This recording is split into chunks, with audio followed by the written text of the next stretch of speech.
అందరికీ నమస్కారం. 2025 ఫిబ్రవరి నెలలో కన్యా రాశి వారికి రాశి ఫలాలు ఎలా ఉన్నాయో తెలుసుకుందాము. కన్యా రాశి రాశిచక్రంలో 6వ రాశి. కన్యా రాశి రెండవ అతిపెద్ద నక్షత్ర సముదాయం.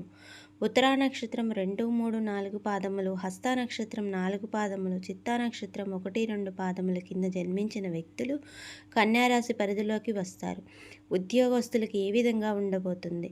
ఉద్యోగస్తులకు ఈ నెల మిశ్రమ ఫలితాలను ఇస్తుంది. కెరీర్ పరంగా 3వ వారం నుంచి మంచి సమయం ఉంటుంది. ఈ నెల ప్రథమార్థంలో వృత్తిపరంగా కొన్ని ఆటంకాలు ఎదుర్కొంటారు మరియు మీ ఆలోచనలు మీ సహోద్యోగులకు మంచి ఫలితాన్ని ఇచ్చినప్పటికీ అవి మీకు అంతగా ఉపయోగపడవు. ఈ సమయంలో వృత్తిపరంగా మార్పు కోరుకుంటున్న వారు 3వ వారం వరకు వేచి ఉండడం మంచిది. 3వ వారం నుంచి మీ కెరీర్లో కొంత ఎదుగుదల లేదా మెరుగైన స్థితి ఉంటుంది మరియు మీరు కోరుకున్న స్థానానికి కూడా పొందవచ్చు. గత కొంతకాలంగా ఉన్న పని ఒత్తిడి ఈ సమయంలో తగ్గుతుంది మరియు ఆటంకాలు కూడా తొలగిపోతాయి. ఈ నెల అంతా కుజుని గోచారం 10వ ఇంటిలో ఉండడం వల్ల అనుకోని వ్యక్తుల నుంచి సహాయం లభించడం కానీ లేదా అనుకోని ప్రయాణాలు చేయవలసి రావడం కానీ జరగవచ్చు. ఆర్థిక స్థితి ఏ విధంగా ఉండబోతుంది? ఆర్థికంగా ఈ నెల మిశ్రమంగా ఉంటుంది. ప్రథమార్థంలో ఖర్చులు ఎక్కువగా ఉండడం మరియు వచ్చిన ఆదాయంలో ఎక్కువ శాతం పెట్టుబడులు పెట్టడం వల్ల కొన్నిసార్లు ఆర్థికంగా సామాన్య స్థితి నెలకొంటుంది.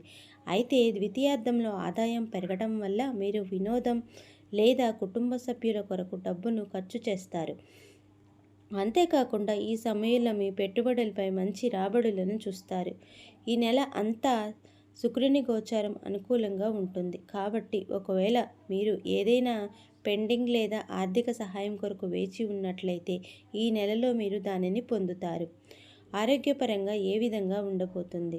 ఆరోగ్యపరంగా ఈ నెల మంచిగా ఉంటుంది. ప్రథమార్థంలో కొన్ని ఆరోగ్య సమస్యలు మిమ్మల్ని ఇబ్బంది పెట్టినప్పటికీ ద్వితీయార్థంలో ఆరోగ్యం మెరుగుపడుతుంది. ఈ నెల మొదట్లో ఎముకలు మరియు రక్తానికి సంబంధించిన కొన్ని ఆరోగ్య సమస్యలు మిమ్మల్ని ఇబ్బంది పెట్టే అవకాశం ఉంటుంది. ద్వితీయార్థంలో సూర్యుని గోచారం మరియు బుధుని గోచారం అనుకూలంగా ఉండడం వల్ల ఆరోగ్య సమస్యలు తగ్గుముఖం పడతాయి. కుటుంబపరంగా ఏ విధంగా ఉండబోతుంది? ఈ నెల కుటుంబపరంగా బాగుంటుంది. ప్రథమార్థంలో మీ సంతానం చదువులో బాగా రాణించగలుగుతారు మరియు కుటుంబ సభ్యులు ఆరోగ్యం మెరుగు అవుతుంది. అంతేకాకుండా ఈ సమయంలో మీ కుటుంబ సభ్యులతో కలిసి పుణ్యక్షేత్ర సందర్శనం చేసే అవకాశం ఉంటుంది.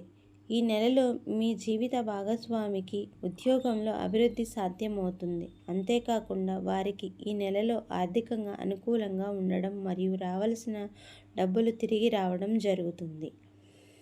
వ్యాపారస్తులకు ఏ విధంగా ఉండబోతుంది?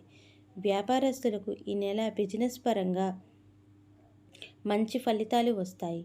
ఎందుకంటే మీరు కొత్త ఒప్పందాలపైన సంతకం చేస్తారు లేదా వ్యాపారం విస్తరించబడుతుంది. ప్రథమార్థంలో వ్యాపారంలో కొన్ని ఆటంకాలు ఏర్పడే అవకాశం ఉంటుంది. అయితే మీ భాగస్వాముల సహకారంతో ఆటంకాలు తొలగిపోతాయి. ఈ సమయంలో వ్యాపారంలో ఆర్థిక అభివృద్ధి కొంత సామాన్యంగా ఉంటుంది. ఈ నెల ద్వితీయార్థంలో మీరు మంచి వ్యాపారం చేస్తారు. ఈ నెలలో మీ పెట్టుబడులపై మంచి రాబడులు ఆశించవచ్చు. విద్యార్థులకు ఏ విధంగా ఉండబోతుంది? విద్యార్థులకు ఈ నెల అనుకూలంగా ఉంటుంది. మొదట్లో కొన్ని ఆటంకాలు ఎదురైనప్పటికీ ఆ తర్వాత విద్యార్థులు చదువులో బాగా రాణించి ఏకాగ్రత, చదువు పట్ల ఆసక్తి పెరుగుతుంది.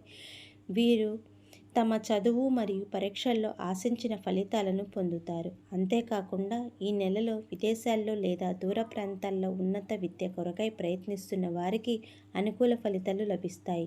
అంతేకాకుండా మీ గురువుల సహకారంతో చదువు విషయంలో ఆటంకాలు తొలగించుకోగలుగుతారు.